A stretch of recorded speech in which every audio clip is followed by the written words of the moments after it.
After having endured his stint as governor here in the great state of Texas, and Texas is, the people normally, most people are pretty good. You got the same handful of Christian rightist neocon assholes as you do everywhere in the United States that drive the politics through intimidation, fear, and outright lies. But anyways, having had the displeasure of him serving as governor here, another job he never finished, I've been very hesitant to put myself through the torture of listening to his speeches, but it was way too important for my grandchildren to pass on his speech last night.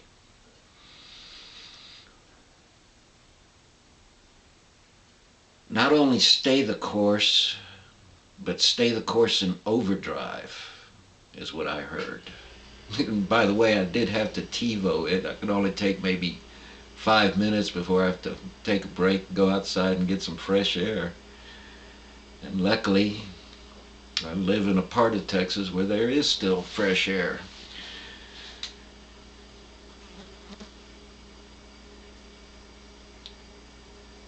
Not only is he stay the course in Iraq, he took the opportunity to outline his plans to engage the whole region in war. He stipulated that he was going to disrupt the sources of the advanced weaponry that the Shiites are acquiring from Syria and Iran. And one thing that you can say about Bush is he doesn't hesitate to act. He created another act of war against another country. Technically, he invaded Iran. When they entered the embassy, they tread upon foreign soil. That's what an embassy is. It's a little part of another country that's allocated in order to negotiate diplomatically.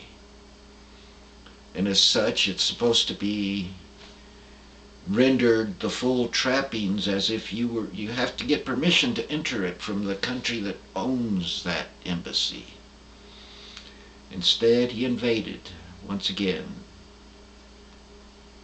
Took 5 people prisoner. It's an act of war. Personally, I believe that Afghanistan was an illegal war, but not quite, because the UN approved of it. Okay. It was wrong to go, but you had the UN blessing, so it's not illegal in the technical sense of the words. Immoral, but not illegal.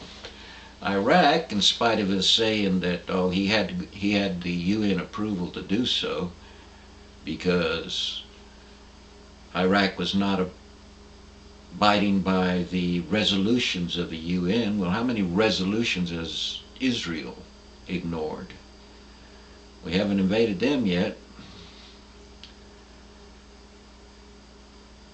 So the invasion of Iraq was illegal. And now he's invaded Iran. And yet, the majority of the mainstream media is fixated on this, even going so far as to call it an escalation in a few little bits and pieces of the news that I hear. There's no escalation. This surge is simply the replacement of the 20,000 people that have been injured in Iraq to date. all he's doing is replacing the cannon fodder that's been shipped back home. So there is no escalation of troops even. It's the same old, same old. But the press eats it up and makes it like it's some big new thing, and the president finally admitted he made a mistake, and yet he won't be held to account for it, will he? Congress is going to pass resolutions. They need to cut the purse strings. It's the only way you can get a child to pay attention, is to take away his privileges. And this man has abused all his privileges. He needs to be neutered, because he's thinking with his, he's not thinking, he's the puppet.